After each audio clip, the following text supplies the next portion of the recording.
আজ স্বাধীনতা দিবস 1971 সালের এই দিনে বাংলাদেশে স্বাধীনতা লাভ করেন। এই স্বাধীনতা অর্জন করতে আমাদের অনেক মা বোনের ইজ্জত এবং অনেক মানুষের রক্ত হয়ে এই স্বাধীনতা আমরা পেয়েছি। আমরা সশস্ত্র বাহিনী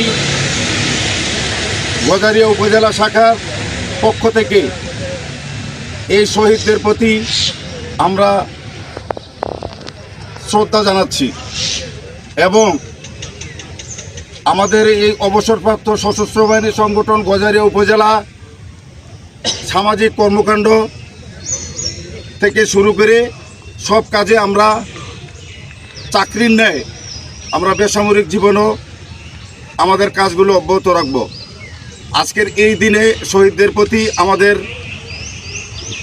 সর্বোচ্চ আমরা আমাদের অন্তর থেকে দোয়া করি তাদের যাতে আল্লাহ তাআলা জান্নাতবাসী করেন এবং কিয়ামত পর্যন্ত তাদের কবরে আজাদ নাজাত করে দেন।